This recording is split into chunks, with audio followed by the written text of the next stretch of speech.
teman-teman semua, dari RHB Sekuritas hari ini datang lagi dengan acara RHB Smart Talk. Pagi ini, ya kan, yang cerah ini, kita pengen lebih tahu nih. Karena saya mau kasih kisi-kisi yang sangat menarik untuk para investor di Indonesia. Ya, jadi PT Hasnur International Shipping sebentar lagi akan IPO. Mewakili investor retail nih, sesi kali ini kita akan tetap ada di acara View from the Top, ya kan, di mana kita akan berbicara langsung dengan Bapak Soma Aryaka selaku Operation Director PT Hasnur International Shipping. Jadi kita akan hadir juga sosok wanita yang cantik sekali, ya. Waduh, pasti seneng dong kalau yang cantik-cantik, ya kan? Betul. Ini ada Ibu Laurentina Devi selaku Operational and Commercial Division Head dari PT Hasnur International Shipping. Apa kabar? Selamat pagi Pak Thomas, matur nuwun waktunya. Ya. Jadi saya belum boleh ngomong TBK karena belum TBK. Siap. Ya, jadi sebentar lagi ini akan TBK nih Pak. Ya kan? Insya Allah siap. Nah, kita semoga doakan ini sukses semua, ya kan. Tapi ini pertanyaan yang paling penting nih Pak. Kira-kira maksud dan tujuan IPO ini apa sih Pak? Saya tahu Hasnur Group tuh gede banget gitu. Tapi untuk Hasnur International Shipping, kira-kira tujuan IPO kali ini apa Pak?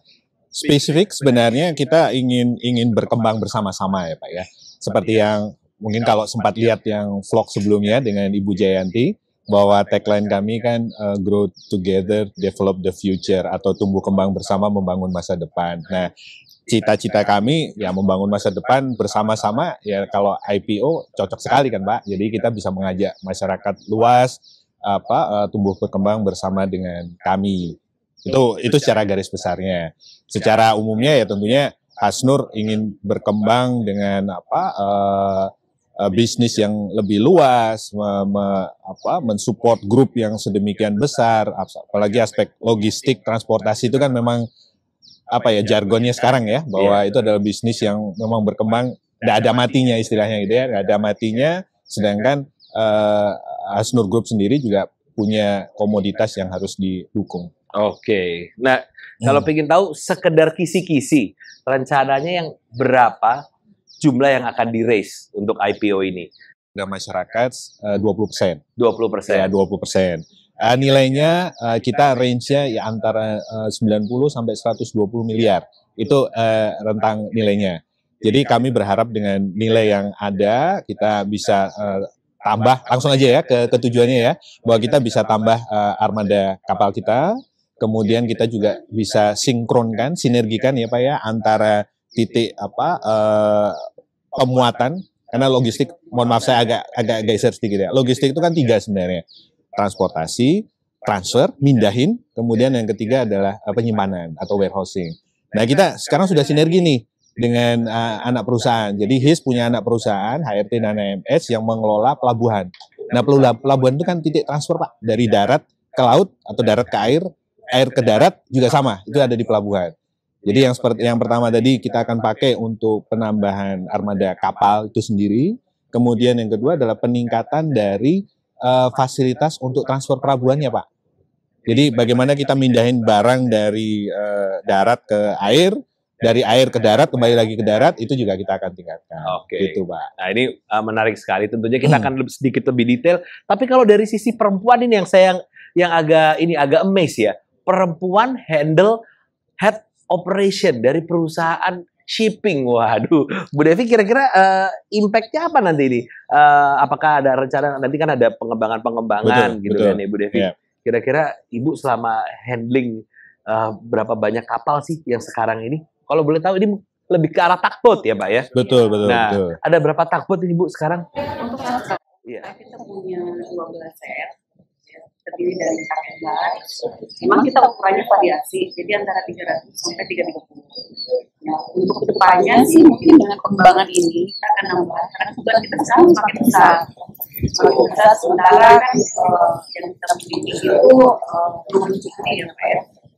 Nah, itulah yang tujuan kita IPO, salah satunya untuk menambah komunikasi yang kita miliki. Karena resources kita itu dapat dikatakan hanya berapa persen, tidak sampai 50% bahkan ya, itu yang bisa kita angkut. Jadi kita sementara kita menggunakan pihak ketiga, jadi kita menggandeng pihak pendekatan lain mungkin support kita. Nah, inilah poin dimana kenapa sih kita ada potensi kita ada resources yang artinya dari grup sendiri yang benar-benar sudah di depan mata nih. Kenapa kok kita tidak berkembang? Jadi udah lebih jelas. Nah, kalau yang menarik berarti Ibu ini kalau di lapangan ini bagian yang salah tenggelamkan ya Bu ya. Oke, kita akan sedikit. Iya betul. Nah, untuk lebih jelasnya lagi, makanya jangan lupa selalu subscribe channel kita, ya kan? Subscribe. Nah, karena setelah ini kita akan banyak lagi lebih jelas bagaimana mengenal Hasnur International Shipping.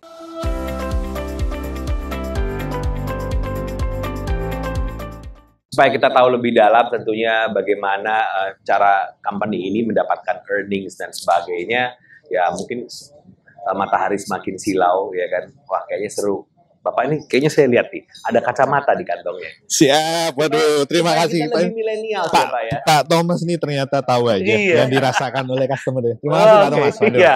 Nah, ini kan lebih milenial lagi nih Pak Thomas. Terima kasih Bapak. Ya. Udah meyakinkan. Nah, makanya itu kita ingin tahu nih, sekarang supaya bisa jawab lebih detail ya, Pak Soma ya. Nah, ini yang paling penting nih, sebagai investor. Ini company making money apa enggak? Ya kan, supaya kita tahu ini making money apa enggak, mungkin Bapak bisa jelasin gimana sih bisnis modelnya dari Hasnur International Shipping. Baik, bisnis model sederhana, ya, HIS itu. Jadi kita mengangkut barang yang diminta oleh customer dari satu titik ke titik lain. Kalau istilah teknis kami itu point of loading ke point of discharging. Jadi POL ke POD. Itu bisnis model kami. Ya. Nah, jadi kompleks karena banyak, karena jauh, kemudian karena sinkronisasi waktunya yang bermasalah, yang menjadi tantangan. Ya. Itu yang membuat bisnis model yang kelihatannya sederhana, kan cuma nganterin aja istilahnya. Kan? Tapi betul dinamis dan juga besar Pak. Oke. Kita bicara 6 juta metrik ton Pak setahun. For bisnisnya ini ngirim apa Pak? Betul. Kita ngirim batu bara Pak, paling besar ya. Paling curah besar. kering. Nah, kalau bahasa umumnya kita sebutnya curah kering. Curah kering. Nah, kira-kira 95% itu batu bara, sisanya ada batu split, ada gypsum, ada klinker. Curah kering semuanya kita bisa angkut. Nah, alat angkutnya, monggo. Ini Devi yang lebih paham nih alat angkutnya. Makanya tadi makanya ada tugboat ya, saya dengarnya tadi ya Bu ya. Nah, tugboatnya sendiri ini apa sih Bu? Apa bedanya sama boat nih Bu biasa? Sebenarnya hampir sama ya. Tugboat itu kita kan ada dua, jadi ada towing, ada istilah towing. Jadi tugboat itu adalah kepala yang menarik tongkang. Nah, yang namanya tongkang itu lah, jadi batu bara kita atau barang-barang kita masuk ke situ. Kemudian ditarik oleh kepalanya itu. Jadi kita bukan kan ada yang istilahnya karbu atau vessel. Kalau karbu itu berarti kan batu bara yang akan kita angkut itu misalnya bisa mesin. Tapi kalau kita tidak, kita lebih simpel ya, sederhana sekali sebenarnya. Itu ada seperti tempat yang dibuatin oleh komoditi yang akan kita angkut, kemudian ditarik oleh kepalanya. Oke. Capacity udah full ya Bu yang dimiliki dengan armada sendiri ya Bu ya? Betul. Sebenarnya gini, kalau kita mengambil ke third party gitu ya, memang boleh dikatakan untuk komunitas kita sendiri, grup sendiri aja kita kurang. Tapi kan kita sebagai perusahaan pelayaran yang ingin dapat dikatakan kita namanya aja udah Hasnur International Shipping. Kita sebenarnya tidak mau aja, kita mau internasional kan. Nah, kita harus mengetahui untuk di luar pasaran mana gitu. Jadi kita nggak bisa berjalan di dalam. Kenapa kita harus menambah jumlah armada kita? Oke.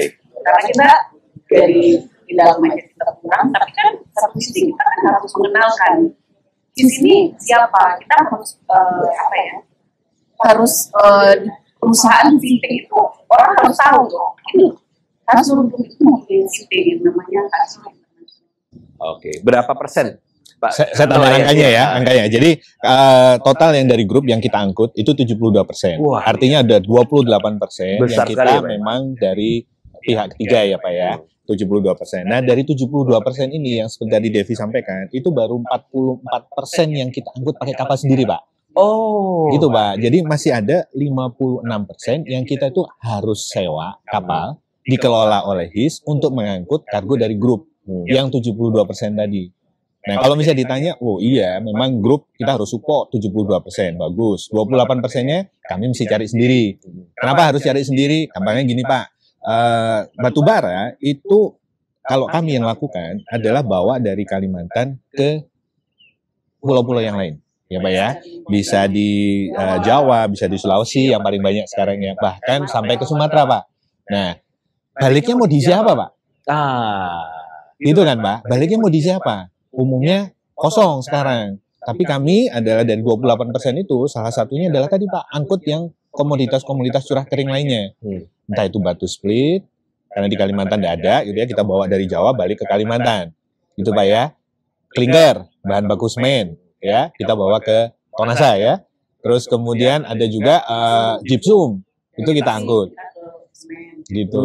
Jadi kita usahakan yang 28% tadi itu memang dari luar grup, tetapi adalah untuk komoditas-komoditas yang mungkin yang lain, Mbak. Tapi sebenarnya dari 28, mohon maaf saya sampaikan juga, dari pelabuhan-pelabuhan sekitar itu, kan juga ada angkutan batubara juga, ya kita juga angkut juga. Oke, gitu, Pak. This is what we call strategic efficiency for profit. Betul, betul. Kalau profit nih saya senang soalnya dengar Mas. Ya, kan? Berarti kalau kita profit, apalagi saya dengar perusahaan ini 72% ngelayanin grup. Bahkan untuk ngelayanin grup dari 72 aja, itu masih 44. Nah, berarti sekarang selama pandemi, pekerjaan tetap overload ya? Tetap Pak. Kita walaupun ada pandemi dan sebagainya kita. Semuanya berjalan normal. Wah. Nah, jadi ini salah satu yang buat saya yakin, ya kan, mungkin para investor retail di Indonesia sebelum berinvestasi, semoga ini menjadi bahan untuk Anda semua untuk melihat, oke, ini akan saya masukkan radar kalau proses book building atau nanti di pooling, ya boleh dijadikan nih. Nah, tapi kalau ngelihat tadi 72% itu kan dari grup, Pak. Bagaimana strategi dari Hasnur International Shipping untuk mengatasi ketergantungan ini ke depannya, Pak? Saya jawab dulu ya. Kalau 72%, itu kan sebenarnya masih ada 28 tadi ya. 72 masih ada 28. Kita memang targetkan, Pak, sebenarnya ke depan itu juga tidak sampai 100% gitu ya kita melayani grup, tapi di sisi yang lain kita juga nggak mau juga Pak, maksudnya ekstrim satunya bahwa semuanya harus dari pihak ketiga, resiko juga gitu. Jadi kita pilah-pilah. Sebenarnya angka 72% itu kita akan jadikan sebagai patokan, justru sebagai patokan. Kenapa? Karena model bisnis kami ke depan yang kita menurut kami adalah salah satu kekuatan kita adalah membangun bisnis angkutan ini dengan kargo yang secure, Pak. Oke. Gitu. Jadi kita tidak akan investasi aset angkutan kalau kargonya belum ada. Kalau kemarin saya bicara kepada teman-teman itu, ya kita bilang, ngapain beli bis kalau penumpangnya nggak ada? Kalau kondisi sekarang kan malah bingung tuh, Pak. Iya. Iya toh, Pak. Kita beli bis terus penumpangnya mana ini? Nggak ada. Ruwet, ya kan? Nah, kita akan kembangkan bisnis yang tadi itu. Bahwa kita akan bantu untuk partner, mitra, siapapun gitu ya yang akan mengembangkan source, akan mengembangkan komoditas, kita akan bantu dari sisi angkutannya, Pak. Nah, yang di internal tadi, kembali lagi yang ke internal tadi, 72%, 44 Pak, baru yang kita angkut pakai kapal sendiri. Apakah kita mau 100%? Enggak. Enggak. Kita justru malah tadi, kita mau targetin ya sekitar 70%. Jadi 70% dari 72% yang angkutan grup. Nah, sisanya kemana, Som? Ya kita pakai yang lain, partner-partner yang lain. Tadi yang seperti Devi tadi sampaikan, loh kita itu ingin bareng-bareng kok. Kita itu ingin dikenal juga kok. Masa mau diambil sendiri? Enggak, Pak. Kita tidak seperti itu. Dan sekali lagi itu juga membatasi resiko juga bahwa kita juga tergantung pada angkutan sendiri. Kan enggak mau juga yang di sisi sebelah shippernya ya, Pak ya. Gitu, Pak. Ini sebagai titik pertanyaan terakhir, ya, ketika satu usaha ya, tentu kita tahu bagaimana kita akan berinvestasi perusahaan-perusahaan besar di Indonesia yang sudah listed. Each and every company itu selalu punya unique selling points. Unique selling points menjadi signature mereka. Ini earning yang susah untuk diambil oleh perusahaan lain. Ini yang akan membuat perusahaan ini growth from time to time. Ini pertanyaan yang ingin kita ajukan, baik Pak Soma atau Bu Devi. unique selling point-nya apa yang bikin Hasnur International Shipping menjadi satu perusahaan yang berbeda dengan yang lainnya di sektor ini. Pak Soma atau Bu Devi dulu? Oh, yang pertama sih yang security. Ya, betul. Kita secure, yang pasti ya. Kemudian dapat dikatakan kita punya tim kita tim operation kita. Tim operation, betul. Kemudian kita juga terintegrasi juga di lapangan dan sebagainya. Saya kira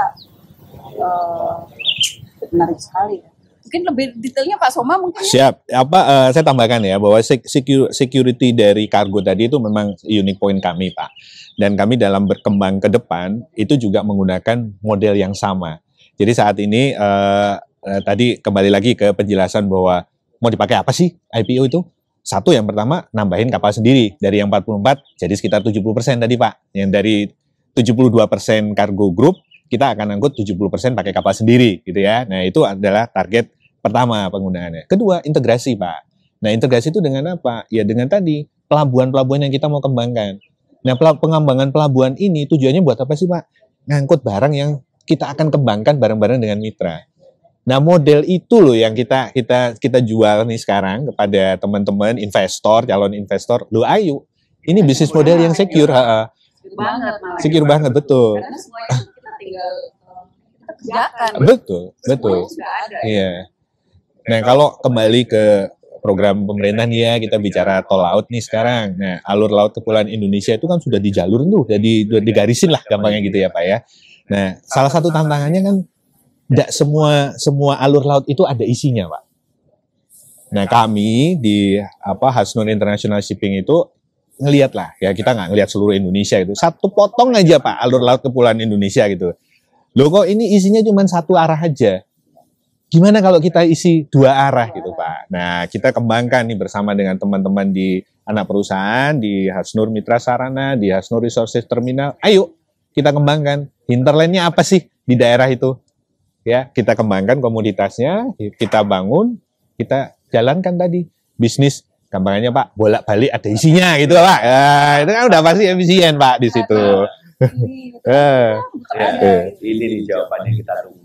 Ya, jadi sebenarnya inilah maksud dan tujuan kita punya vlog ini, agar Anda calon investor yang ingin berinvestasi melalui IPO PT Hasnur International Shipping dapat lebih mengerti arah atau tujuan Anda sebelum Anda mengambil keputusan. Dan tentunya jika ingin mengerti lebih lanjut, ya kan, kita masih akan ada satu episode lagi, makanya jangan lupa untuk subscribe YouTube channel kami atau subscribe social medianya RHB Sekuritas Indonesia. Dan jangan lupa di layar ini juga akan ada QR Code yang muncul di layar Anda. Anda bisa scan QR Code ini untuk mendownload prospektus dari Hasnur International Shipping.